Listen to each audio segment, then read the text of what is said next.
Sa bahay niyang dalanginan ay dakila ang may kapal. Sa bayan niya'y kanyang bigay ang lakas at katatagan.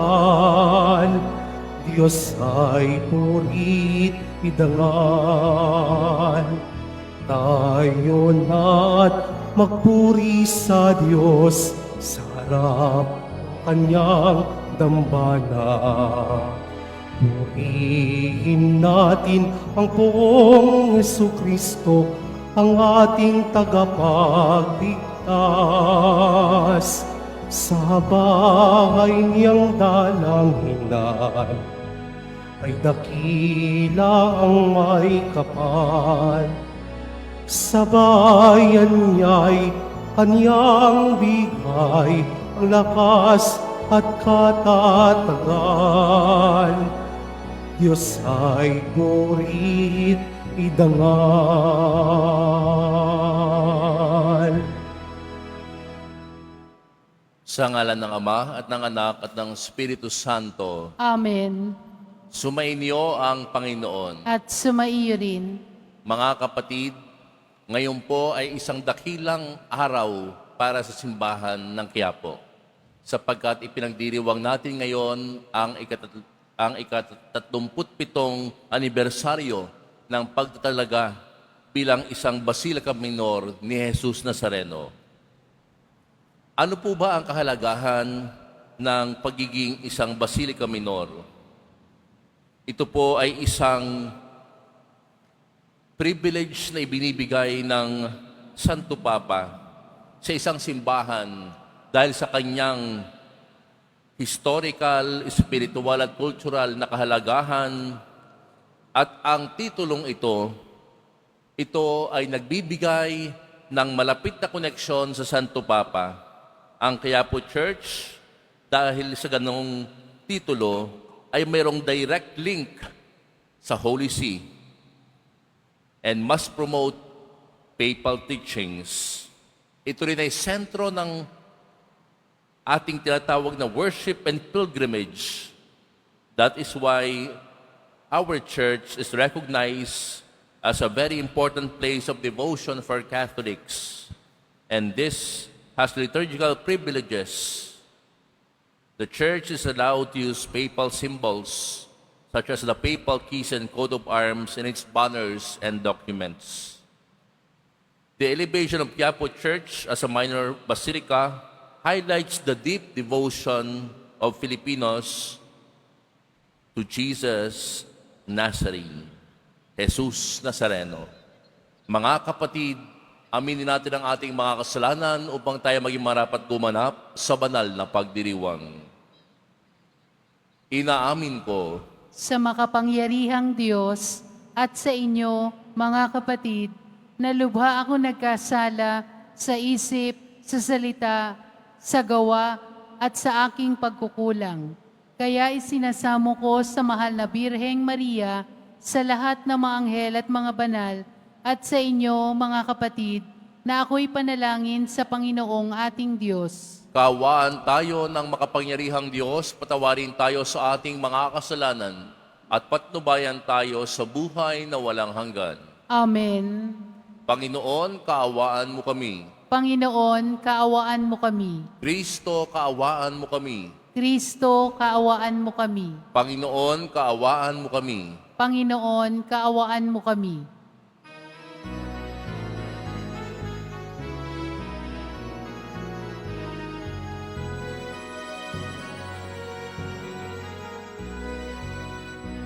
Papuri sa Diyos sa kaitaasan at sa lupa'y kapayapaan sa mga taong kinalulugdan niya.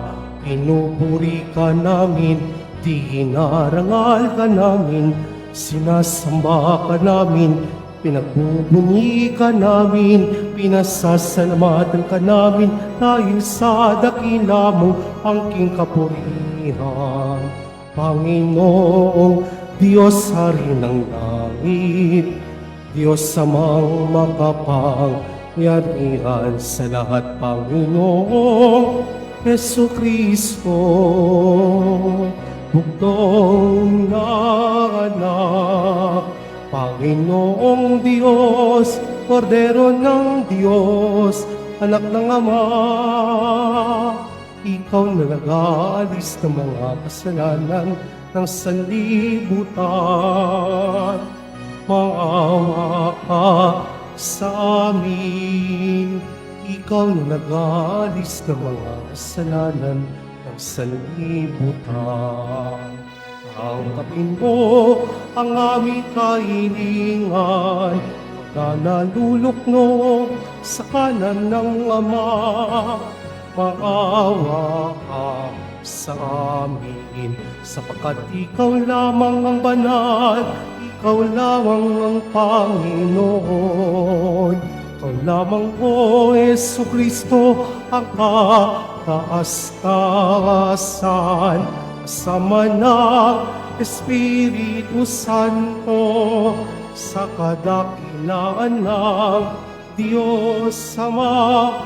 Amen, amen, amen.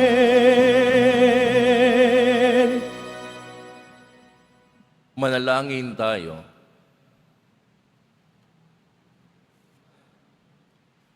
Ama naming makapangyarihan, sa lahat ng mga bansa sa lupang ibabaw, walang sawa mong tinitipon ang iyong sambayanan para magkaisa sa pagbubuklod ng Espiritong Banal.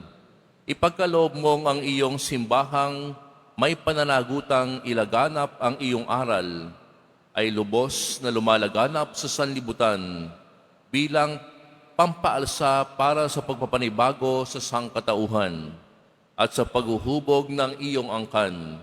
Sa pamamagitan ni Jesucristo kasama ng Espiritu Santo, magpa sa walang hanggan. Amen. Magsiupo muna po ang lahat. Pagbasa mula sa sulat sa mga Hebreo. Mga kapatid, tayo'y may pananalig kung nagtitiwala tayong mangyayari ang mga inaasahan natin at naniniwala sa mga bagay na di natin nakikita. At kinalugdan ng Diyos ang mga tao noong una dahil sa kanilang pananalig sa Kanya. Dahil sa pananalig sa Diyos, tumalima si Abraham nang siya'y papuntahin ng Diyos sa lupang ipinangako sa kanya. At humayo siya, bagamat hindi niya alam kung saan paroroon. Dahil din sa kanyang pananalig, siya'y nanirahan bilang dayuhan sa lupang ipinangako sa kanya ng Diyos. Tumira siya sa mga tolda kasama ni na Isaac at Jacob, na kapwang tumanggap ng gayon ding pangako mula sa Diyos. Habang hinihintay niyang maitatag ang lungsod, na ang nagplano at nagtayo ay ang Diyos. Dahil din sa pananalig sa Diyos, si Sarah, bagamat matanda na, ay niloob ng Diyos na magkaanak, sapagkat nanalig siya na tapat ang pangako. Kaya't sa taong maituturing na halos patay na, ay nagmula ang isang lahi na naging kasing dami ng bituin sa langit at ng buhangin sa dalampasigan. Silang lahat ay namatay na may pananalig sa Diyos. Hindi nila nakamtan ang mga ipinangako ng Diyos, ngunit natanaw nila iyon mula sa malayo. Kinilala nilang siyang dayuhan lamang at nangingibang bayan dito sa lupa. Ipinakikilala ng mga taong nagsasalita ng gayon na naghahanap pa sila ng sariling bayan. Kung ang naaalala nila'y ang lupaing ipinanggalingan nila'y may pagkakataon pang makabalik sila roon. Ngunit ang hinahangad nila'y isang lungsod na lalong mabuti, yaong nasa langit.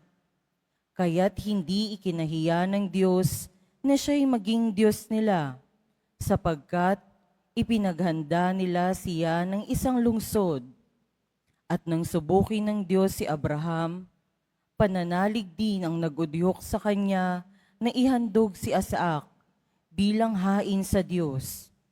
Handa niyang ihandog ang kaisa-isa niyang anak, gayong ipinangako sa kanya ng Diyos na kay Isaac magmumula ang magiging lahi niya.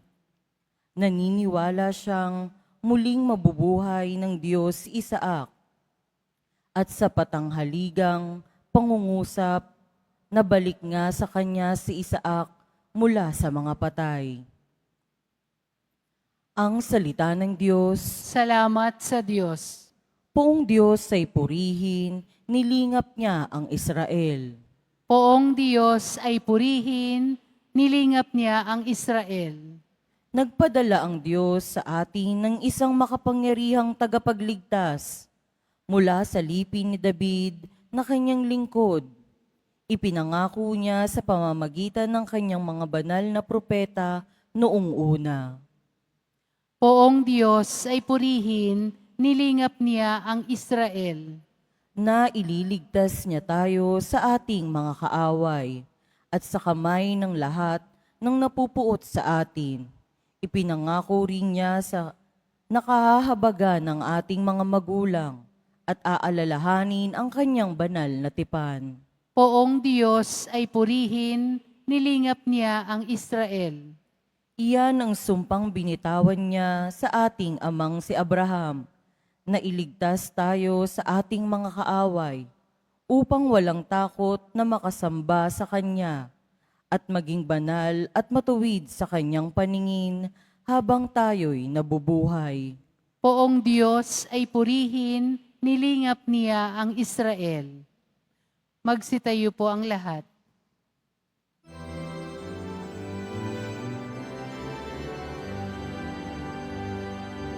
Hallelujah, Hallelujah, Hallelujah, Hallelujah.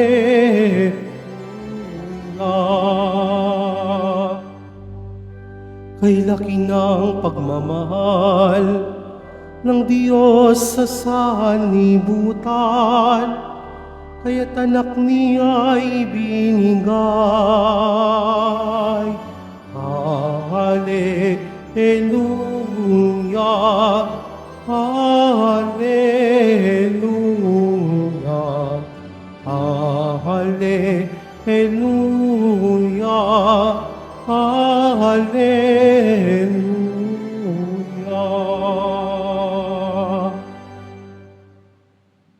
Sumainyo ang Panginoon. At sumaiyo rin. Ang mabuting balita ng Panginoon ayon kay San Marcos. Papuri sa iyo, Panginoon. Noong araw na iyon, habang nagtatakip silim na, sinabi ni Jesus sa kaniyang mga alagad, "Tumawid tayo sa ibayo." Kaya't iniwan nila ang mga tao at sumakay sa bangkang kinalululanan ni Jesus upang itawid siya. May kasabay pa silang ibang mga bangka. Dumating ang malakas na unos. Hinampas ng malalaking alon ang bangka. Ano pat halos mapuno ito ng tubig. Si Jesus na may nakahilig sa unan, sa may hulihan ng bangka at natutulog. Ginising siya ng mga alagad. "Guro," anila, "di ba ninyo alintana? Lulubog na tayo." Bumangon si Jesus at iniutos sa hangin, "Tigil," at sinabi sa dagat, "Tumahimik ka." Tumigil ang hangin at tumahimik ang dagat. Pagkatapos sinabi niya sa mga alagad, "Bakit kayo natatakot? Wala pa ba kayong pananalig?" Sinidlan sila ng matinding takot at panggigilalas at nagsabi sa isa't isa, "Sino nga kaya ito?" At sinusunod, maging ng hangin at ng dagat. Ang mabuting balita ng Panginoon. Pinupuri ka namin, Panginoong Heso Kristo. Magsiupo muna po ang lahat. Isang mapagpalang umaga po sa inyong lahat at ating papurihan ng Panginoon sa pagtatalaga niya sa simbahang ito bilang Basilica Minor 37 years ago. Palakpakan natin ang Panginoong Jesus Nazareno. Mga kapatid, tunay ngang isang dakilang biyaya na maitalaga bilang Basilica Minor sapagkat ito ay sumasalamin sa malalim na pananalig at debosyon ng mga Pilipino. At ito rin ay nag-uugnay sa atin isang malapit na pag-uugnay ng simbahang ito sa Santo Papa. Kaya nga't napakaraming biyaya ang ating natatamo. Napakaraming pagpapala mula sa Diyos. At ito'y isang paraan ng pagpapasalamat. Ang misa ngayon ay paggunita sa anibersaryong ito ng pagtatalaga sa Quiapo Church bilang minor basilica. Mga kapatid, si Jesus sa ating ebanghelyo, makikita natin na kasama niya ang kanyang mga alagad sa gitna ng isang malakas na bagyo. Habang takot na takot ang mga alagad, si Jesus ay mahimbing na natutulog. At nang gisingin siya, pinatigil niya ang bagyo at sinabi sa mga alagad, "Bakit kayo takot na takot? Wala pa ba kayong pananampalataya?" Mga kapatid, ang kwentong ito ay kwento rin nating lahat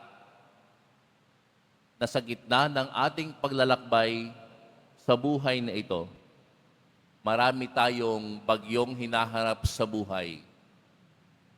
Kung minsan, alam naman natin na malakas ang Diyos, makapangyarihan ng Diyos, subalit minsan ay pinangungunahan tayo ng takot. Sa sobrang takot, tila ba nagpapanik tayo, nanggigilalas tayo, at tumatawag tayo, "Jesus, iligtas mo ako." At sasabihin sa atin ng ating Panginoong Jesus, "Kailan ba kita binigo? Kailan kita binigo? Bakit ka natatakot? Hindi pa ba sapat ako sa iyo?" Mga kapatid, ang bagyo sa Ebanghelyo ay hindi lamang isang natural na kalamidad. Ito rin ay sumasagisag sa pagsubok at problema sa buhay natin. Marami sa atin ang may iba't ibang uri ng bagyo. Ang iba sa atin na naririto ngayon, may problema sa pamilya, may karamdaman. Ang iba sa atin ay nawala ng trabaho, nakararanas ng kahirapan. May mga pangamba at takot tayong hinaharap tulad ng mga alagad. Madalas nating maramdaman na tila ba natutulog ang Diyos. Parang hindi siya kumikilos sa ating problema. Ngunit ang kwentong ito ay nagtuturo sa atin na kailanman ay hindi tayo iniwan ni Jesus Nazareno. Sapagkat si Jesus Nazareno ang tunay nating kapayapaan. Sa tuwing humaharap tayo sa bagyo ng buhay, si Jesus ay babangon at kanyang gagawing payapa ang mga unos sa buhay natin. Amen? Kaya nga, mga kapatid, sa ating ebanghelyo, ipinakita ni Jesus ang kanyang kapangyarihan sa mga bagay, pati na rin sa kalikasan. Kaya nga, ang tanong niya sa kanyang mga alagad, bakit kayo natatakot? Sa mga oras ng pagsubok, mga kapatid, tayo ba ay nagtitiwala sa Diyos o natatakot? Si Jesus ay laging kasama natin sa bangka ng ating buhay. Kahit hindi natin siya agad nararamdaman, nariyan siya. Kaya nga mga kapatid, sa gitna ng mga bagyo, huwag kakalimutang lumapit kay Jesus. Katulad ng mga alagad, sinabi nila, Guro, wala pa ba kayong pakialam na tayo'y mapapahamak? Ito'y isang panalangin ng pagtawag kay Jesus Nazareno sa oras ng panganib. Minsan kasi, mga kapatid, nakakalimot tayo kay Jesus. Nakakalimot tayong tumawag sa Kanya. Kapag may problema, huwag kang sumira ng buhay mo. Kapag may problema, lumapit ka kay Jesus. Sa halip na maglalasing, sa halip na magpupuyat, lumapit ka kay Jesus. Sa ating ebanghelyo, itinuturo sa atin, manalangin at magtiwala kay Jesus. Mga kapatid, sa halip na mag-alala, magtiwala at manalangin. Kaya nga sa pagpapatuloy ng ating banal na misa, ito rin ang ating dadalhin. Ito rin ang ating itataas sa ating Poong Jesus Nazareno. Na sa kabila ng mga unos ng buhay natin, ipagdasal natin na maramdaman natin na kailanman ay hindi naman tayo iniwan ni Jesus.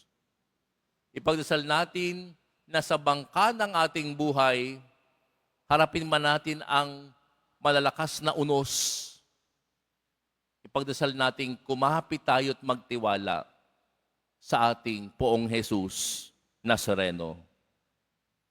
Kapag kasama mo si Jesus, walang bagyo na mas lalakas pa sa kapangyarihan at pag-ibig ng Poong Jesus Nazareno. Amen. Magsitayo po ang lahat.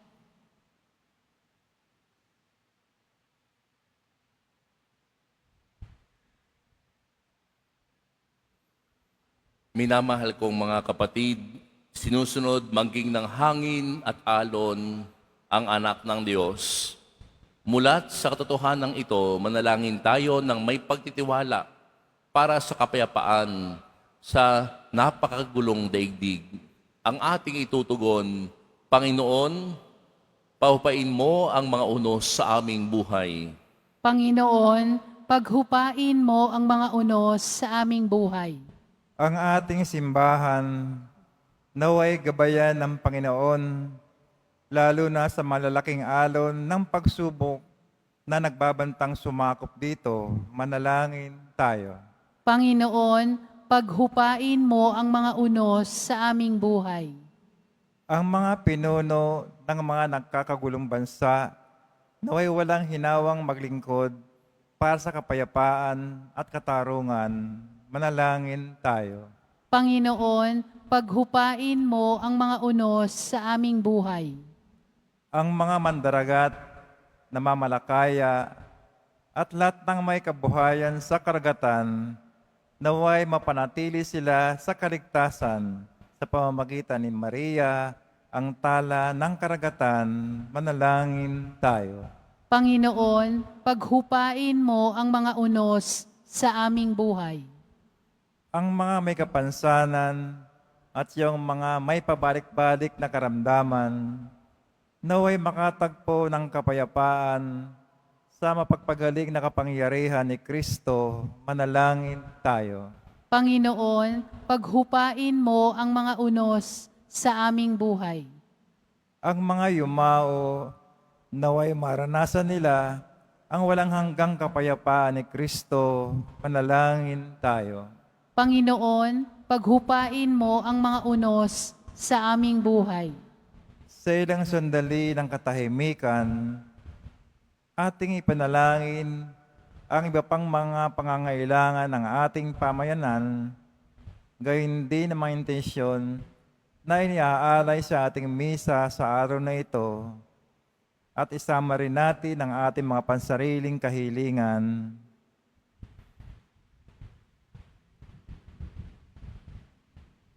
Manalangin tayo. Panginoon, paghupain mo ang mga unos sa aming buhay. Makalangit na Ama, gawin nawa kaming dalisay ng mga pagsubok at kaguluhan na dulot ng unos sa aming buhay at magdulot nawa ito ng kapayapaan sa aming kaluluwa. Hinihiling namin ito sa pamamagitan ni Kristo ang aming Panginoon. Amen. Magsiupo muna po ang lahat.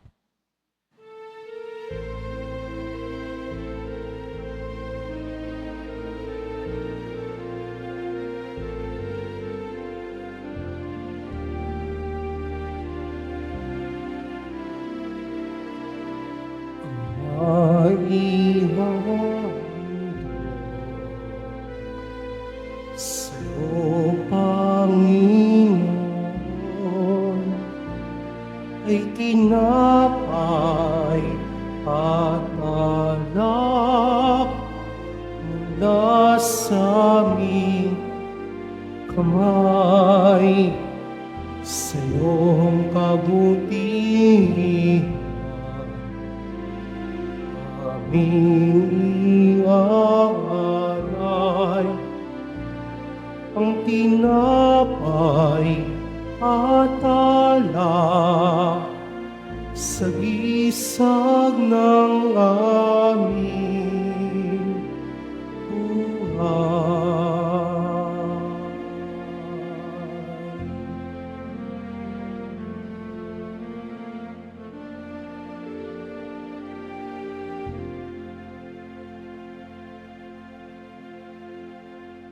Magsitayo po ang lahat. Manalangin kayo mga kapatid upang ang paghahain natin ay kalugdan ng Diyos sa mga makapangyarihan. Tanggapin nawa ng Panginoon itong paghahain sa iyong mga kamay sa kapurihan niya at karangalan sa ating kapakinabangan at sa buong sambayanan niyang banal. Ama naming lumikha, tanggapin mo ang mga alay na aming inihahain at ipagkaloob mo ang iyong simbahang iniluwal mula sa tagiliran ni Kristo na naidlip sa kamatayan sa krus ay makasalong lubusan sa kabanalang laging bumubuhay sa amin at nagdudulot ng kakayanang si Kristo ay tugunin ngayon at magpa sa walang hanggan. Amen. Sumainyo ang Panginoon. At sumaiyo rin, Itaas sa Diyos ang inyong puso at diwa. itinaas na namin sa Panginoon. Pasalamatan natin ang Panginoong ating Diyos. Marapat na siya ay pasalamatan. Ama naming makapangyarihan, tunay nga marapat na ikaw ay aming pasalamatan. Ang iyong mga supling na nagtaksil ay nagbabalik ngayon sa iyong paggiliw. Bunga ng malasakit ng anak mong masunurin at ng Espiritong bigay upang lahat ay kupkupin. Kaming mga tinubos ng anak mong mahal ay niloob mong magtipon at magkapisan upang magsalo sa masaganang hapag ng buhay. Kaisa ng anak mo at ng Espiritu Santo, ang iyong sambayan ay nagpupuri sa iyo. Nagkakapisan ngayon ang bumubuo sa katawan ni Kristo. Nagkakatipon ngayon ang pinananahanan ng iyong Espiritu. Kaya kaisa ng mga anghel na nagsisiawit ng papuri sa iyo nang walang humpay sa kalangitan, kami nagbubunyi sa iyong kadakilaan.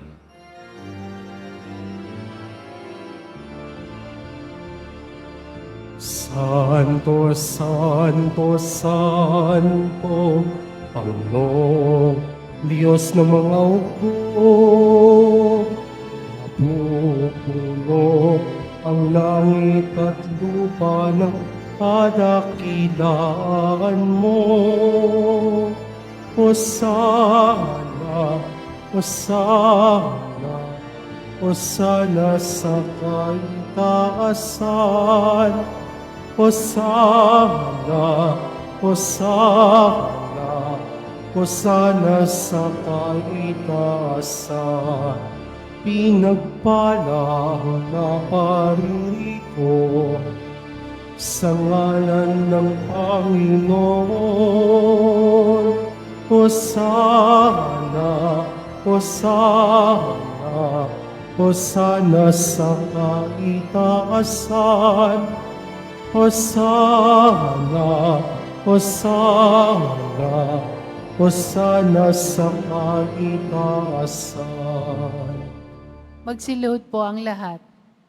Ama naming banal, ikaw ang bukal ng tanang kabanalan, kaya't sa pamamagitan ng iyong Espiritu, gawin mong banal ang kaloob na ito, upang para sa amin maging katawan at dugo ng aming Panginoong Hesukristo.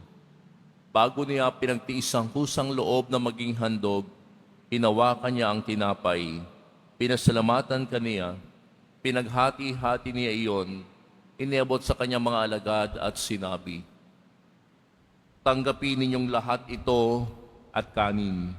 Ito ang aking katawan na ihahandog para sa inyo."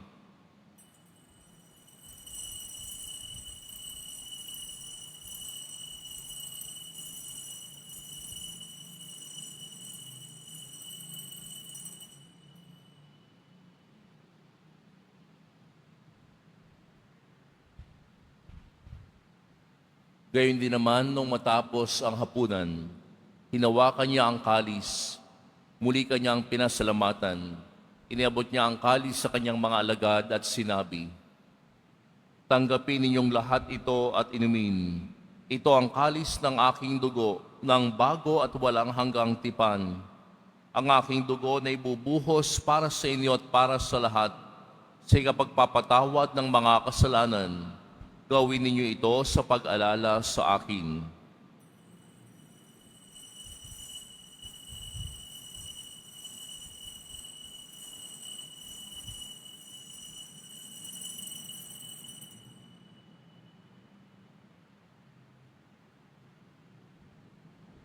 Magsitayo po ang lahat.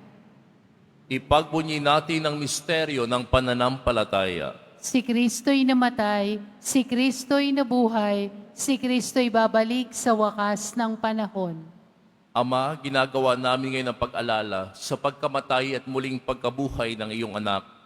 Kaya't iniaalay namin sa iyo ang tinapay na nagbibigay buhay at ang kalis na nagkakaloob ng kaligtasan. Kami nagpapasalamat dahil kami iyong minarapat na tumayo sa harap mo para maglingkod sa iyo. Isinasamo namin kaming magsasalo-salo sa katawan at dugo ni Kristo ay mabuklod sa pagkakaisa sa pamamagitan ng Espiritu Santo. Ama, lingapin mo ang iyong simbahang laganap sa buong daigdig. Puspusin mo kami sa pag-ibig, kaisa ni Francisco na aming Papa at ni Jose na aming Obispo at ng Tanang Kaparian. Alalahanin mo rin ang mga kapatid naming nahimlay nang may pag-asang sila'y muling mabubuhay, gayon din ang lahat ng mga pumanaw. Kaawaan mo sila at patuloyin sa iyong kaliwanagan. Kaawaan mo at pangitapatin kaming lahat na makasalo sa iyong buhay na walang wakas, kaisa ng mahal na Birheng Maria na Ina ng Diyos, na kabiyak ng puso niyang si San Jose, kaisa ng mga apostol at ng lahat ng mga banal na namuhay dito sa daigdig ng kalugod-lugod sa iyo, may pagdiwang nawa namin ang pagpupuri sa ikararangal mo sa pamamagitan ng iyong anak na aming Panginoong Hesukristo. Sa pamamagitan ni Kristo, kasama niya at sa Kaniya, ang lahat ng parangal at papuri ay sa iyo, Diyos amang makapangyarihan, kasama ng Espiritu Santo, magpa sa walang hanggan. Amen. Amen. Amen. Amen. Amen. Amen. Sa tagubili ng mga nakagagaling na utos at turo ni Jesus na Panginoon natin at Diyos, ipahayag natin ng lakas loob. Ama namin, sumasalangit ka, sambahin ang ngalan mo, mapasa amin ang kaharian mo, sundin ang loob mo dito sa lupa para nang sa langit. Bigyan mo kami ngayon ng aming kakanin sa araw-araw at patawarin mo kami sa aming mga sala para nang pagpapatawad namin sa nagkakasala sa amin. At huwag mo kaming ipahintulot sa tukso at iadya mo kami sa lahat ng masama. Hinihiling namin kami iadya sa lahat ng masama, pagkalooban ng kapayapaan araw-araw, iligtas sa kasalanan at ilayo sa lahat ng kapahamakan, samantalang aming pinananabikan ng dakilang araw ng pagpapahayag ng tagapagligtas naming si Jesucristo. Sapagkat iyo ang kaharian at ang kapangyarihan at ang kapurihan magpakailanman. Amen.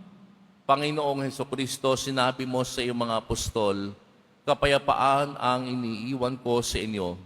Ang aking kapayapaan ang ibinibigay ko sa inyo. Tunghayin mo ang aming pananampalataya at huwag ang aming pagkakasala. Pagkalooban mo kami ng kapayapaan at pagkakaisa ayon sa iyong kalooban, kasama ng Espiritu Santo, magpasawalang hanggan. Amen. Ang kapayapaan ng Panginoon ay laging sumainyo. At sumaiyo rin. Magbigayan kayo ng kapayapaan sa isa't isa.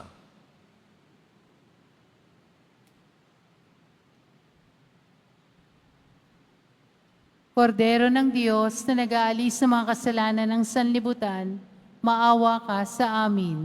Kordero ng Diyos na nag-aalis ng mga kasalanan ng sanlibutan, maawa ka sa amin. Kordero ng Diyos na nag-aalis ng mga kasalanan ng sanlibutan, ipagkaloob mo sa amin ang kapayapaan. Magsiluhod po ang lahat.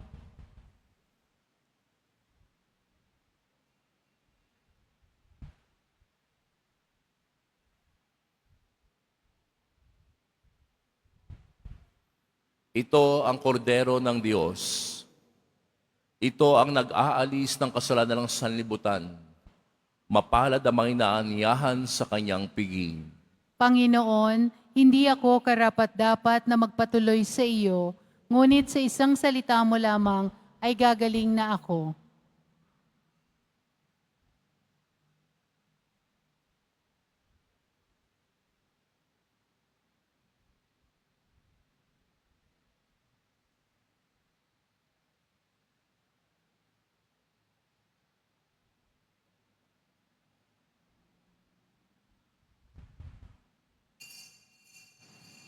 Para sa lahat ng tatanggap ng banal na komunyon, sasagot po tayo ng Amen. Pagkasabi ng pari o ng lay minister ng katawan ni Kristo at isubo agad sa bibig bago umalis sa harapan ng pari o lay minister. Sumunod po tayo.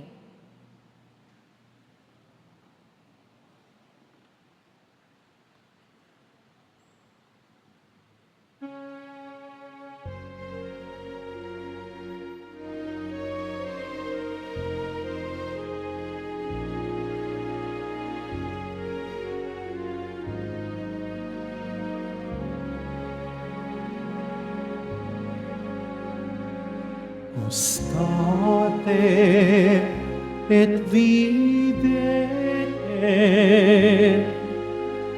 coniam suavis est Dominus.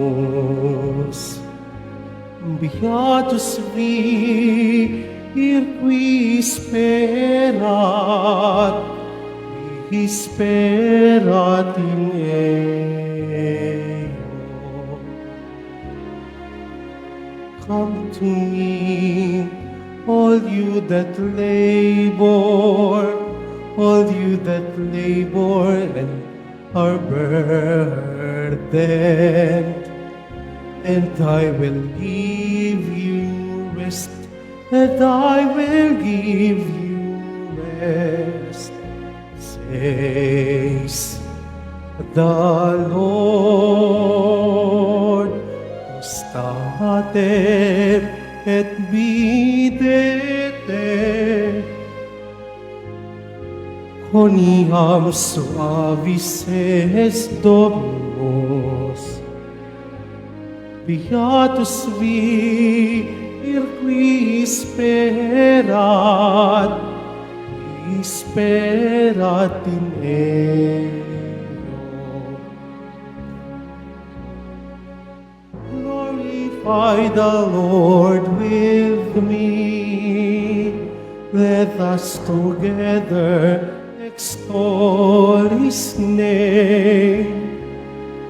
I sought the Lord, and He answered me, and delivered me from all my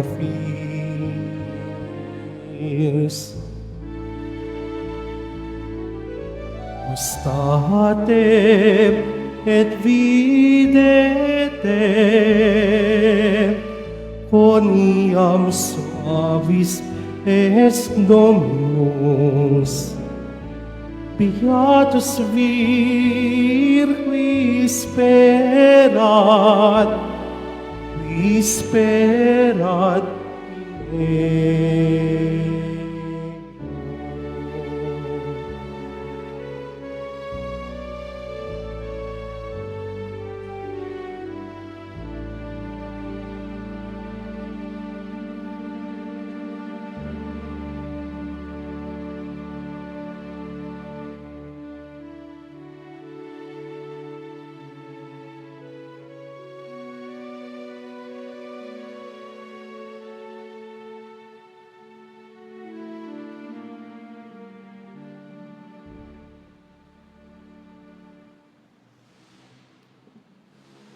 Announcement, mamaya sa ganap na 5, 6 at 7 ng gabi na misa at bukas, Linggo, Pebrero 2, taong kasalukuyan, ay ang kapistahan ng pagdadala kay Jesus na Panginoon sa templo o mas kilala rin sa tawag na Fiesta ng Candelaria. Ang araw na ito ay araw ng pagbabasbas ng mga kandila, tanda na si Jesus na ating manunubos, ang siyang dakilang liwanag. Ang lahat ay inaanyayahan na magdala ng mga kandila at sa bawat misa ay gaganapin ang magkakaroon ng pagbabasbas. Inihahandog po ng programang Home Base Plus ang mga kwento ng himala ng poong Jesus Nazareno. Ito po ay mga dokumentaryo sa mga buhay na binago ng ating Nuestro Padre Jesus Nazareno. Mapapanood po ito bukas, Linggo, sa ganap na 6 ng umaga sa GMA 7. Gayun din, para sa mga nais magbahagi ng kanilang mga kwento ng himala ng Nazareno, mangyari na mag-email sa himalanangnazareno@gmail.com. Inaanyayahan po ang lahat na sumubaybay. Mga kadeboto, mabibili pa rin po sa ating Parish Finance Office ang Nazareno Images, Nazareno Medallion, at ang Nazareno Novena and Prayer Booklet in English or Tagalog. Pagkatapos ng misa, wiwisikan po ang lahat ng banal na tubig. Pinakikiusapan ng lahat na manatili lamang muna sa inyong mga lugar. Tanging sa Quezon Boulevard o sa Plaza San Juan lamang ang labasan ng lahat.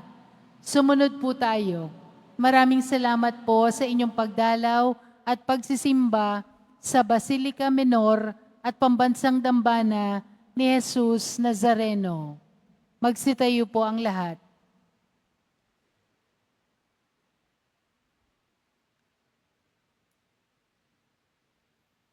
Manalangin tayo.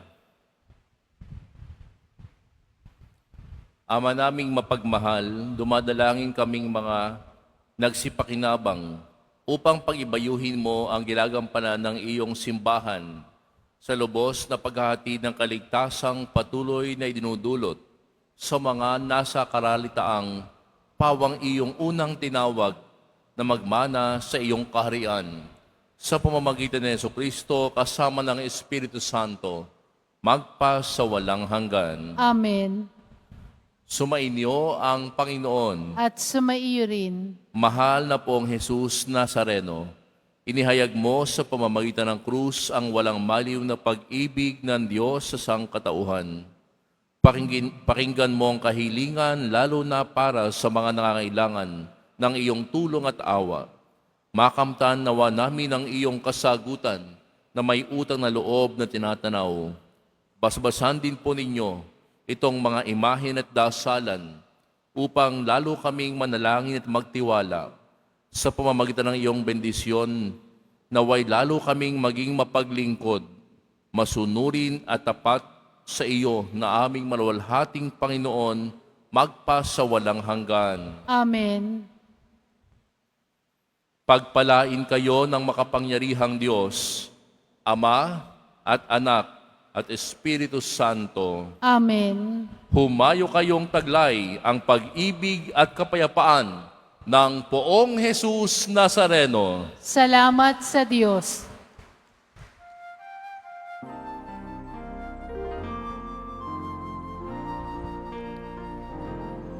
Nuestro Padre Jesus Nazareno, sinasamba ka namin, pinipinto ka namin, aral mo ang aming buhay at kaligtasan.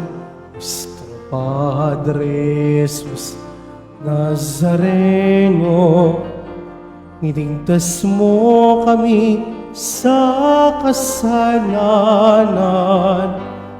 Ang krus mong pinamatayan ay sagisag ng aming kaligtasan.